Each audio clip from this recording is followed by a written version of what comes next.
Hi guys, welcome back to my channel. Siguro nagtataka kayo bakit ako may ganito kasi patulog na sana ako, then hindi ako makatulog kasi alam ko meron pa akong hindi nagagawa. I mean, hindi ko pa natatapos, which is today sobrang busy kasi yung morning I wake up early, may inayos lang ako, then after that nag-workout ako, then nag-laundry ako, and so sabi ko sana lunchtime ako mag-vlog, pero wala na akong time, nakatulog pa ako. So ngayon sana matutulog na sana ako, pero naisip ko kailangan mag-vlog na ako kahit ganito yung itsura ko, I don't mind. So for today's vlog, last time nag-post ako sa Twitter and Facebook account ko na yung mga love problems, anything na pwede akong mag-advise.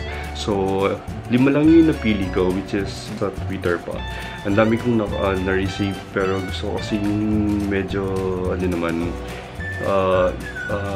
bago and hindi yung napakadaling question. Pili ko lang yung sa tingin ko medyo okay. So I choose 5 problems, and kinuha ko yung contact number nila. So tatawagan ko sila ng live, and binasa ko yung, hindi ko siya totally binasa, pero meron akong parang short review ng problem nila.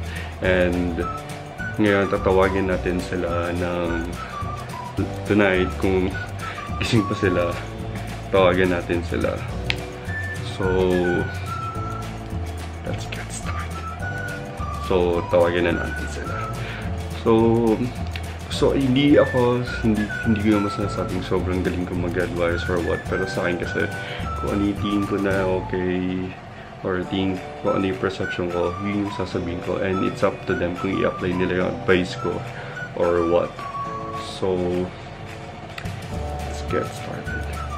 Sorry kung medyo annoying yung mask, pero ito nga pala yung mask. I think hindi from Taiwan, hindi ko lang alam kung available siya dito sa Philippines, pero okay siya kasi minsan nakatulog ako nakaganito. Anyways, that first caller natin is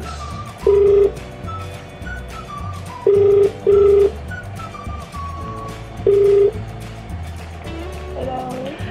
Hi. Hi. Sorry. What's this? Z. Oh my god! Sorry, late na ako nakatawag. Sorry talaga. Supposed to be dapat, diba, kanina pa. And Yeah. good. Okay. So, you can introduce yourself. Okay, this is myself lang. Okay. It's not confident. So, I'm Angel. I'm 16. Too young to be on this kind of stuff, but don't judge me. We do fall in love at the wrong time, right?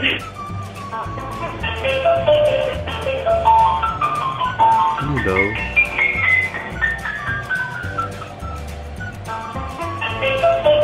So, hinold niya ako.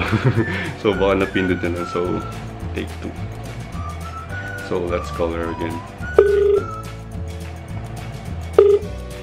Hello? Yun totoo, nag-hold talaga tayo, no? Kailan tayo naka-hold? Sorry. Grabe. I'm Angel. I'm 16, and don't judge me, okay? We do fall in love at the wrong time, right? So, yeah, we made wrong decision at the same time. Okay. So, what's your problem? So, my problem is, I was being stuck in this situation na gusto ko po ba bumalik or wag na lang. Kasi yung part na nasasaktan ako, hindi ko ma-bear na mangyari ulit sa akin yun. So, the story is, the guy is my schoolmate. So, end of the school year na yun, and I realized like, oh my god, he's so cute, and I have a crush on him. And then, so I told him na, yun nga, crush kita, gano'n, gusto kita. Tapos sinabi niya, okay, sige. Tapos niligawan niya ako. Tapos sabi ko, sure. Nung weeks after, panligaw niya, ay sabi ko, sige, MU. Medyo walang dito. Then, after that, the months passed, graduate kami, summer. Doon ko na feel na parang, hindi naman cold. Hindi yung natural na sasabihin ng other girls na, cold niya sa akin, gano'n. Pero yung may time na, bigla na lang siya mag-snap sa akin na bigla niya akong sigawan over the phone na, bakit ba ganyan? Bakit ka bang tingin mo sa akin? Tapos dun na. Tapos the other day, nag-meet kami ng mga friends ko back in 5th grade. Sinabi sa akin nila na, uy, kayo na pala ni ano. Sabi niya, oo. Tapos sinabi sa kanila na may girl lang nakita with him. So ako naman, hindi naman ako nag-freak out agad. Baka malay mo, friend lang, family friend, cousin, gano'n.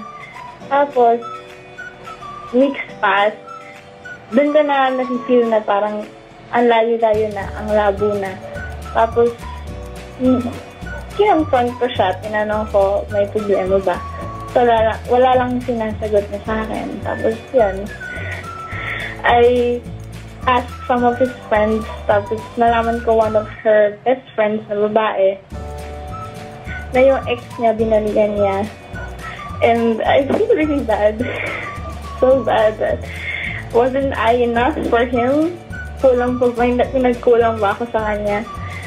Tapos yun, kinonfront ko siya, tinanong ko siya kung may kulang ba ako, kung may gusto ba siya sa akin or anything. Tapos yun, doon na siya nag-freak out na umiyak siya and then told me that don't leave him. Pero I made the right choice, I guess. So, na iwan siya.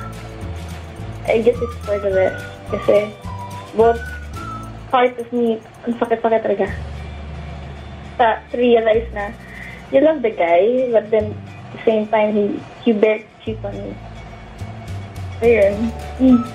I'm still stuck on the zone na should I go back, forgive him, let him in, tell him that I still love him, and yun. I don't know what to do. Okay, so you mean you're still in love with this guy? Yep. Until now? Yeah. Then one thing, then yung time na binalikan niya yung ex niya, is it ongoing pa rin yung relationship ninyo or hindi na kayo okay that time? Ongoing pa. Pero nahahalata ako na yun nga, na parang nagiging distant na siya sa akin. So parang tinu-timer ka na, in other words? Yes. Okay. Then, so ano yung gusto mong, ano yung bottom line ng question mo? Parang, just go and forget about him. Yun yung unang pumasok sa utak ko. You know what, for me, alam mo naman yung sagot eh. I mean, alam mo naman yung gagawin mo. Just happen lang na parang mas iniisip mo yung mas pina-priority mo yung nararamdaman mo kaysa sa isip mo. Okay?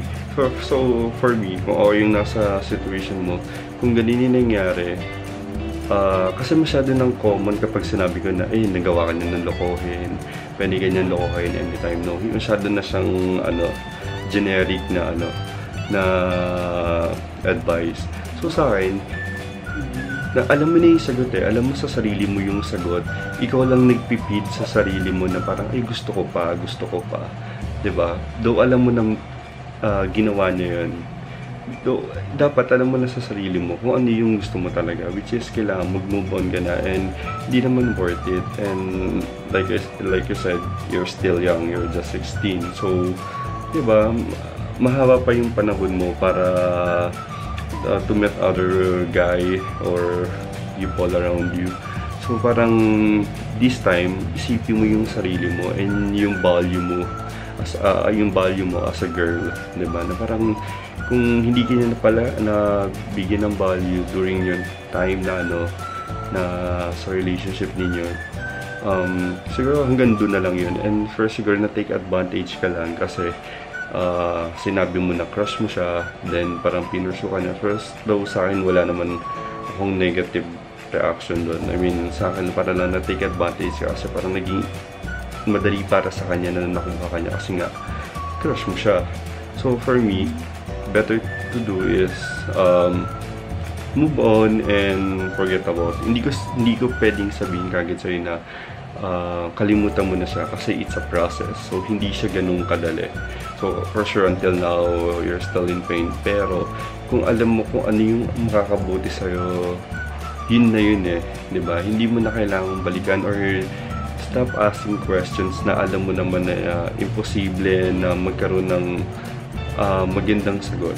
Diba? Parang, I know matalino ka and alam mo kung ano yung tama at sa mali.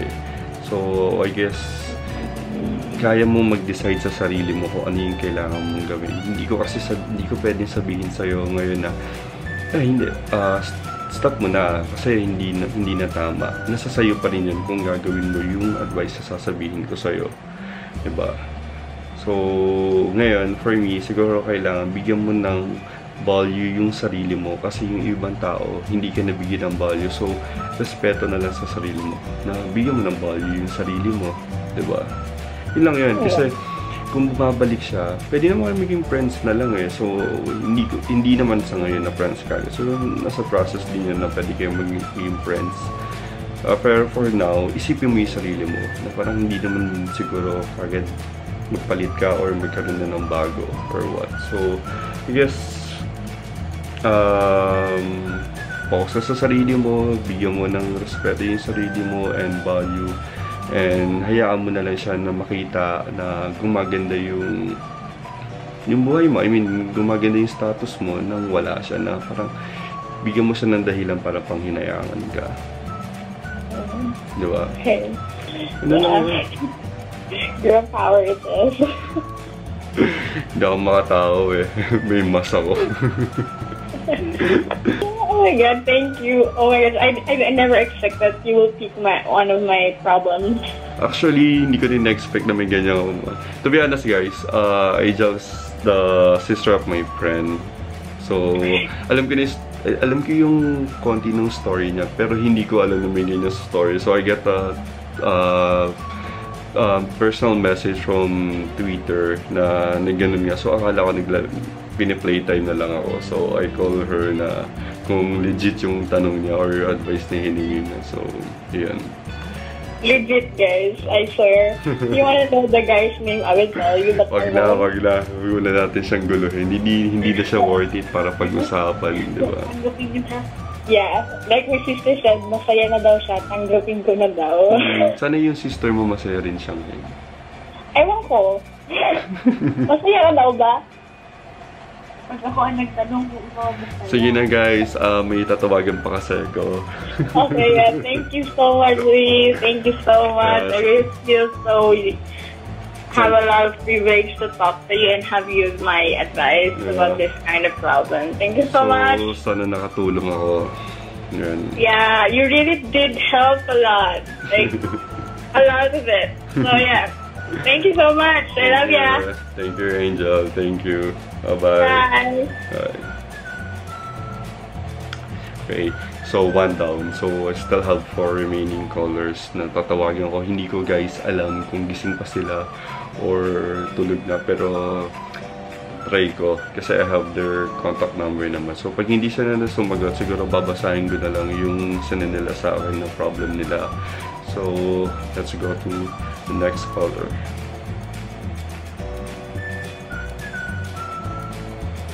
This caller, hindi ko siya kilala personally.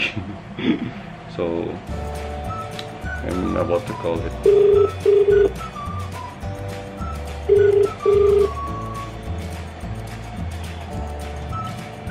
Hello. Hi. Hello. Hi, good evening. Hi, good evening. This is Z. Hi, Z. Yeah, and you're in my blog right now. Hi, Z. Hello, guys. Hello. So, what's your name again? Sorry. Just call me Icy. Icy. Oh. So, what's the problem? Icy? Yeah. This is something about my college experience with, of course, a guy. And I don't want to like drop his name na lang for ano, but like since nag-college kasi ko, parang naging kami yung parang close bud, parang gano'n, like buddy. Then until one time, parang anong body to? Niya na. Wait. Anong body to? Barkada, gano'n, Okay. like best friend, ganyan. So, baka kasi ibang body, the type of body that everybody's thinking. Okay. Well, anyways, yun, one time, na-notice niya na, like, as time goes by, na-notice niya na parang iba na yung kinikilos ko sa kanya. Then, he confronted me kung anong ibig sabihin ng mga actions na yun. Then, nag-confess na ako sa kanya. That's the first time ever na since nag-college ako. Then, after nung nag-confess ako sa kanya, naging okay naman, walang awkward, ganyan, naging okay sa kanya. Ano yung kinonfess mo sa kanya? I'm sorry? Ano yung kinonfess mo sa kanya? Ayun, parang nasa-fall na ako sa kanya, ganyan. Okay. Then, I apologize din kasi parang hindi ko naman mapipigilan yung sarili ko kasi in the first place, kami lang yung palaging magkasama. Ganon. Tsaka siguro, nangyari din yun or na-feel ko rin yun dahil na din sa actions na ginagawa niya. Ganon. Napaka-caring kasi niya. Then mabait din. Okay. Oh, ganon. So, na-fall ka dahil sa mga body language? Okay. Ganon. Tsaka sa mga ano rin din niya, like, yung mga sinasabi niya, ganyan. Okay. Tapos, yun, all of a sudden, second sem na, ganyan. Nalaman ko na lang na nalipat na pala siya ng section, then siya pala yung nag-decide nun. And pasukan na, as in first day of second sem, dun ko pala hindi ko na pala siya makakasama everyday kasi nga, syempre, ibang section, different schedule. Okay. So, ganun, like parang sumama yung loob ko na up until now, ever since ginawa niya yung decision na yun, na parang tinapon niya na lang yung pinagsamahan namin until now, dumidikdik ko pa rin. Ganon, like, until now, kahit na ang tagal-tagal na iniisip ko pa rin kung paano siya makakalimutan, ganyan, kahit summer na, ganon, parang ang hirap. I've been to, like, different places para makalimutan siya, pero Sagada. Nagsagada ka ba? Yeah. Where do broken hearts go? Oh, trinay ko na sa Baguio. Pero, 3 beses na nga kaso wala pa rin. Okay. Ikaw, what do you think? What do you mean, what I think? Where do broken hearts go? Saan ba? Hindi ko pa na-experience kasi ma-broken. Wow! Joke rin, just kidding. Anyways, keep going back. Just kidding. And then, I have questions. This guy is bisexual or straight? Straight. Straight guy, okay. Actually, yun yung one of the biggest fears na kinakaharap namin as a gay talaga is yung hindi kami na-fall sa like bisexual, ganyan. Kami talagang mga straight na gay is na-fall din sa kami na hurt kasi yung iba pinaperahan lang, ganyan, and yung iba madalas maglaruan, gano'n. Well, nasa tao na lang din siguro or nasa gay na din siguro kung paano niya i-handle, gano'n. Pero yun yung kadalasan namin nararanasan. Sure naman, hindi naman, for me, hindi naman siguro lahat. Or hindi lang kayo yung naka-experience ng ganyan. Siguro kahit naman straight girls or kahit sino pwede mo experience yan. So, huwag mo isipin na kayo lang yung naka-experience yan. Thank you. Yeah. Sure. So, Gabi back. So yun, straight guy siya. Okay, so what's your question? Yun, Lee, is there any advice na maibibigay mo or if kung meron kang kakilala na naka-experience na rin ng ganito, ano bang best advice na pwede mong ibigay para yun, finally makapag-step forward na ako? Gano'n nakatagal to? I mean, na nag-last yung ganyan? Magta-third year college ng Seco. Okay. So, 2 years ago?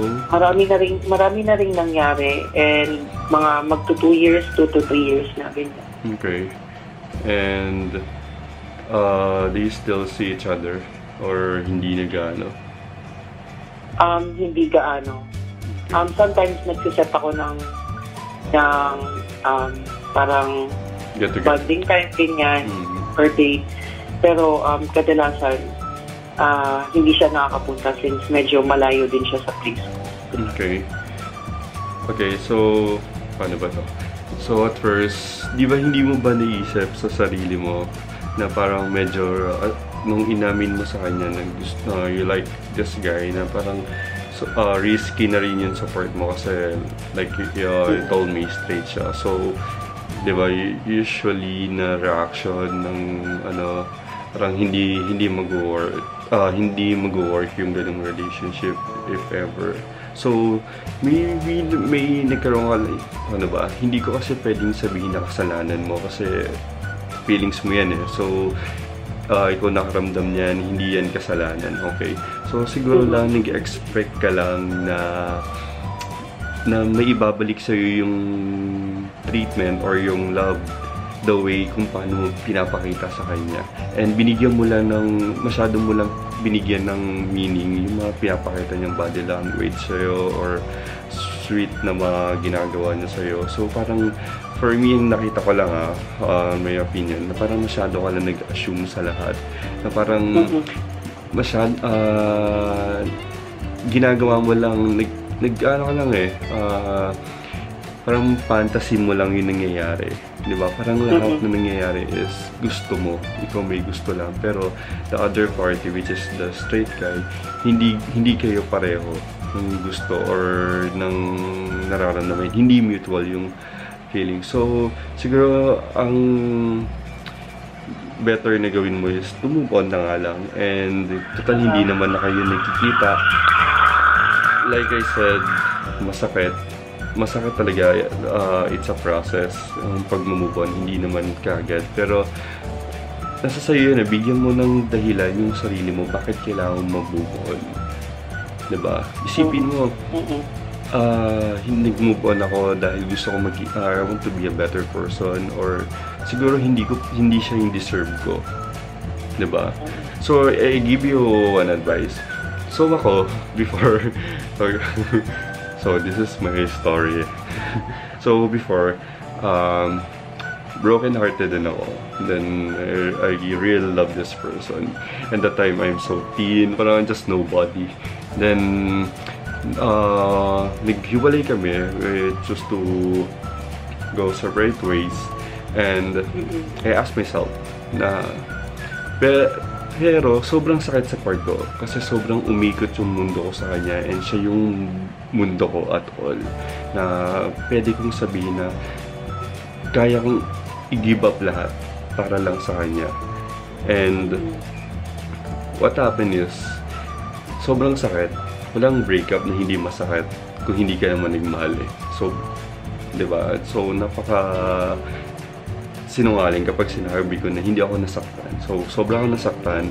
Then, ang ginawa ko, every morning, I put a sticky note sa mga wall na parang smile, move on, and parang inaano ko yung sarili ko. Minomotivate ko yung sarili ko na makapag-move on ako. And for me, it works. Then I decided to work out. Na parang nag-workout ako for I think 2 years, workout lang ako, workout lang. So, ginamit ko siya as a motivation para mag-work. Hindi ako galit sa kanya at all. Ginamit ko yung pag-move on ko as a motivation. Ginamit ko rin siya as a motivation. Yung nangyari sa akin sa last relationship ko. So, ginamit ko siya. Workout ako, pero parang hindi galit yung nararamdaman ko. Parang sinabi ko sa sarili ko na mag-workout ako, hindi dahil para sa kanya, para sa akin. Dahil, I want to be a better person, and gusto ko naman hindi masayang yung mga panahon ko para lang magmukmuk or isipin yung mga nangyari sa amin. Kasi hindi ko sabi ko, nung una I have questions to myself na parang, pag ginawa ko ba ito, naging okay ako, mawiwin ba ko ba siya? May ganun akong part.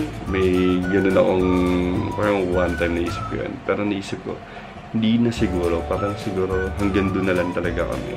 So, nag-workout ako. Nag-workout. Then, recently, I think early this year, nagkita kami. So, hindi kami nag-uusap, pero that time, we're still friends on Facebook, and even yung bago niya is friend ko sa Facebook, and sabi ko sa sarili ko, alam mo, before, tinitingnan ko yung mga photos nila, nasasaktan ako, sobra akong nasasaktan, kasi sabi ko, parang sana ako yung nasa posisyon ng tao na yun, nakasama siya. Pero hindi sabi ko, may dahilan bakit hindi nag-workout yung sa amin. So, early this year, nagkasalubong kami somewhere in port. Kasi, parang I went to dinner and siya nakasalubong siya. And, tinawag niya ako. And, sabi niya, uy, kamusta na? So ako, napatingin ako sa kanya, natulala ako ng mga ilang minutes. Tapos, sabi, yung naramdaman ko, ang saya ng naramdaman ko, hindi ako masaya dahil nakita ko siya. Masaya ako kasi nasabi ko sa sarili ko, ay, tangina, naka-move on na ako. Wala na akong nararamdaman sa kanya. This person, sobrang mahal ko to. Sobrang mahal, masasabi ko talaga na kaya ko i-give up para sa kanya. Pero the time na nakita kami, after a few years, I think 2 years then yun, then, kita na kami. So, nakangiti lang ako sa kanya. So, tinanong ko siya, saan punta? Parang, pauwi na ako. Tapos, inaya ko siyang mag-coffee, mag-uusap muna kami. Then, okay naman sa kanya. So, nag-uusap kami. Then, nasabi ko sa kanya na, alam mo bang sobrang mahal kita? Sobrang mahal na mahal kita. Pero ngayon, masasabi ko, naka-move on na ako kasi nasasabi ko na to sa'yo na parang ang gaan sa pakiramdam na wala na pala akong nararamdaman sa'yo, na kahit yung nakikita ko yung pictures ninyo nung bago mo, sa akin wala na kasi sobrang masaya ako para sa'yo kasi nakikita ko masaya ka sa kanya So, wala akong nararamdaman na galit. Natutuwa ako sa sarili ko, sobra akong natutuwa dahil naka-move on na talaga ako. So, ikaw, i-motivate mo yung sarili mo, hindi dahil nangihinayang ka sa nangyari or hindi nag-worry. No, i-motivate mo yung sarili mo to a better you. Okay? Then, one day, same din nung sa akin, mamimit mo siya somewhere na parang mararamdaman mo, wala na pala ako nararamdaman sa kanya. Diba? So, siguro one thing na hindi ko ginawa, hindi ko ini-stalk yung profile na siguro nung mga first weeks chine-check ko lang, pero kasi kapag masyado mo yung restriction mo, kailangan may boundaries ka na kapag nag-try ka mag-move on or nag-move on ka, dapat may restriction ka na hindi ko kailangan i-check to kasi hindi naman na kailangan or hindi ko gagawin to kasi hindi dapat may ganun ka. Kasi kapag yung restriction mo is hindi mo ginawa, parang kinalaban mo, sarili mo na yung kalaban mo, hindi na yung pag-move-on mo, sarili mo na kasi hindi mo kaya i-control yung sarili mo kung ano yung dapat at hindi mo na dapat gawin. So for me, kailangan i-motivate mo yung sarili mo para mag-move on and let's say, mag-isip ka lang na mga bagay na for sure naman naging masaya ka nung nung may mga memories together. So, gamitin mo na lang. So, one thing, don't hate him. Okay? Huwag kang magtatanim ng galit sa kanya or what, or sa present niya. No, parang hayaan mo lang siya. Kasi, for sure, meron kang taong mamimit na para sa'yo talaga. I think, hindi ngayon, pero sooner or later, mamimit mo siya.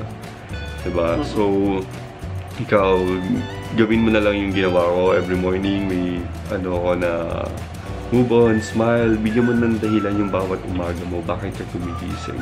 Huwag mo bigyan ng dahilan yung bawat araw mo na bakit ka masasaktan lang sa wala. Diba? Mas maganda, nasasaktan ka, natututo ka, hindi yung nasasaktan ka lang ng paulit-ulit. Diba? Yun lang. So, hindi ko alam kung nakatulong ako sa'yo or what. But hopefully nakatulong ako. Well, yeah, actually, oo. Kasi, tawag dito, ngayon ko lang na-realize na, yun nga, siguro I just need a word, yung talagang matinding words from someone. Alam mo, and sorry. I'm thankful kasi ikaw yun. And, yeah, kasi tawag dito, alam ko na may mga bagay akong ginagawa lately na parang makakapag-baling ng attention ko. Like, ever since kasi nagkakilala kami, parang nawala na yung hilig ko sa art, ganyan, which is ginagawa ko naman before kami magkakilala. Then, na-realize ko na, sige, balik ako dito. Then, ginagawa ko siya lately. Tapos parang, para sa akin, kulang pa rin, ganyan. Siguro dahil siguro dala-dala ko pa rin yung parang feelings, ganyan. And the good thing is, nagkataon na parang nakita ko yung post mo since pina-follow nga kita. And siguro, this is just the perfect time para ma-vent out ko kung ano man yung nararamdaman ko or mailabas ko para hopefully, finally, maka-step forward na ako ng bonggang-bongga. Ganon. Well, it's good to hear that na nakatulong ako. Pero one thing, hindi mo naman kailangan ng motivation ng tao eh. Kailangan ikaw lang, yung sarili mo lang i-motivate mo. Enough na yun. Hindi mo kailangan ng someone para i-motivate mo yung sarili mo. No? Thank you. Sana nakatulong ako talaga. Oy, talaga. Really, nakatulong. Lalo na yung mga advice mo kanina. And one thing na nagustuhan ko is yung talagang yung motivation na binigay mo. And thank you as well, Z, for like trusting me or for giving me your trust na ikwento yung side mo rin. Kasi not everyone is parang makakarinig niyan coming from you. And thank you so much, Dad, for no, because I just want to, parang kung ako nga nagawa ko eh. Diba? Sino ka para hindi mo magawa? Diba? Yun lang yun. Ganun lang kasimple yun. Kasi kung hindi kita bibigyan ng idea or ng experience ko, parang napakadali para sa akin gumawa na ng kwento na, ay, hindi yan totoo.